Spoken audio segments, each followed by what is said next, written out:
Basic appraisal procedures, page 155. Commercial applications, chapter 5. This chapter begins with the discussion of the reasons a residential appraiser should have knowledge of non-residential properties.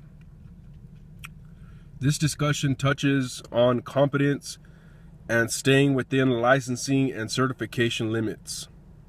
Next, we look at small commercial properties, highest and best use challenges, trade and commercial fixtures, how commercial appraisal differs from residential, as well as other concerns. Finally, we introduce types of value common to commercial properties in addition to valuation methods and techniques most often used for commercial applications. Scenarios are presented to help you understand the world of commercial appraisal.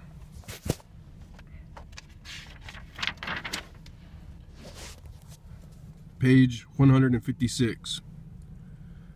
Why learn about the commercial world? Appraising non-residential properties can be an interesting and lucrative business segment for the competent and qualified appraiser. For our purposes, non-residential land, income-producing agricultural properties, multifamily residential properties with more than 4 units, mixed-use properties, etc., are included in our reference to commercial. There are several reasons a residential appraiser should have knowledge of commercial properties and methods for their valuation.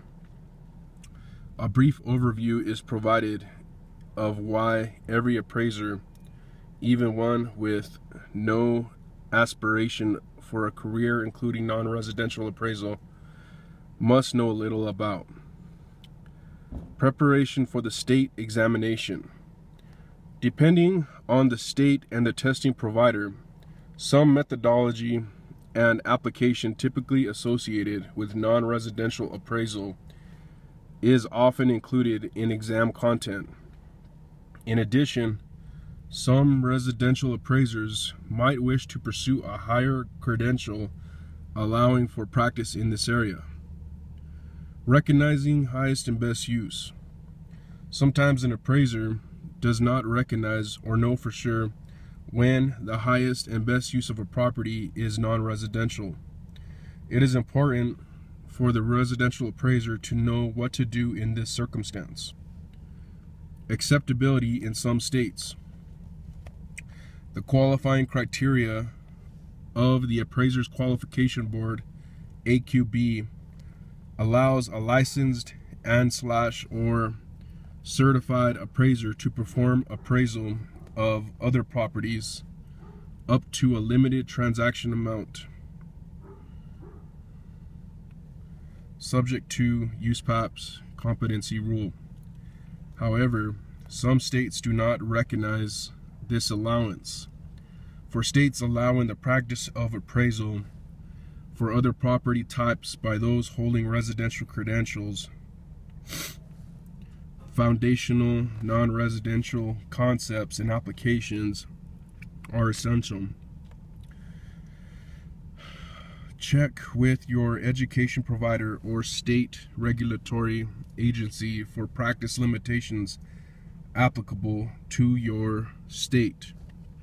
Reminder: if an appraiser does not have knowledge or experience with a market, geographic area, property type, or analytical method, the appraiser must disclose the lack of competency prior to accepting the appraisal assignment.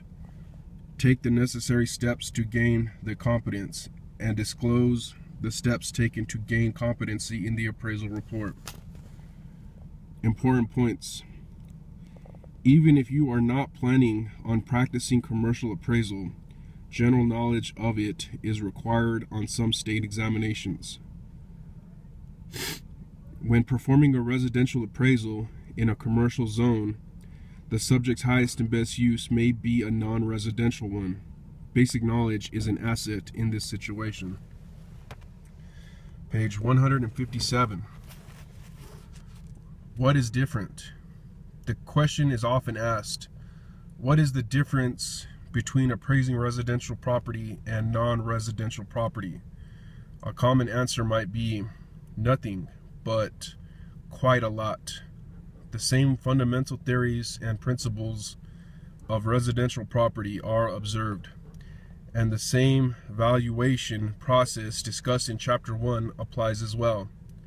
Similar data is collected and analyzed for the physical characteristics of the property and is gathered for a residential dwelling. And most of the same information is described in the appraisal report, but perhaps slightly differently. Highest and best use. Determination of highest and best use for residential properties, in many cases, is abbreviated by private and public limitations that could single out only one or two potential property uses. It is not uncommon for a non-residential property also to be subject to private and public limitations, but often there is a broad array of potential uses. Thus, the appraiser may need to spend a considerable amount of time performing research and analysis to determine the highest and best use. We previously looked at an example of residential zoning regulations in Chapter 3, pages 159 through 160. Offer an example of typical zoning regulations for commercial classification, illustrating the broad variety of potential uses. A residential appraiser may come to the realization he has just stepped into the non-residential world when performing the highest and best use analysis in a market value assignment. The subject might be a residential dwelling located in a commercially zoned area, or a non-zoned vacant site or land parcel. When the residential appraiser recognizes the subject property's highest and best use as something other than residential, he must consider both competency and his practice within the state's licensing and certification parameters before proceeding with the assignment. The residential dwelling located in a commercially zoned area is a good model with which to start our discussion. Let's consider a residential neighborhood in the process of changing to commercial use. Ongoing conversation of the residential dwellings to commercial uses is taking place, and in some cases, the dwellings are being raised to provide for commercial development. If the dwelling could, key terms, Americans with Disabilities Act, ADA, legalization passed in 1990, an extension of civil rights laws that guarantees access to places of public accommodation to people with disabilities. Under competency rule and standard 1 of USPAP, an appraiser's assignment includes property compliance and how ADA regulations and requirements affect the property's highest and best use and value. Implements: crops planted on the land/property of a tenant and therefore considered an element of personal property. Gross building area, GBA. Total floor area of a building measuring from the exterior of the walls includes the superstructure, floor area, and the substructure, basement area. Gross leasable area, GLA. Total floor area designed to be occupied and used by tenants measuring from the center of joint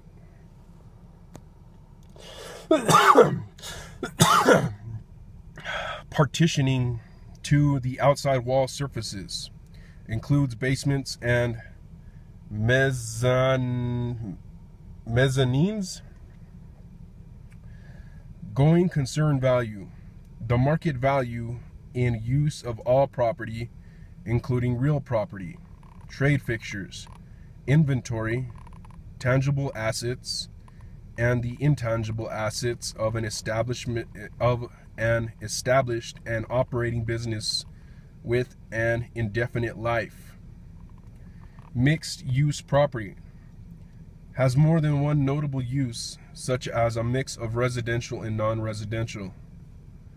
Narrative report, a written type of appraisal report. It allows the appraiser to comment fully on the opinions and conclusions of the appraisal. Trade fixtures, equipment a tenant installs for use in his or her trade or business, and that can be removed by the tenant before the lease expires.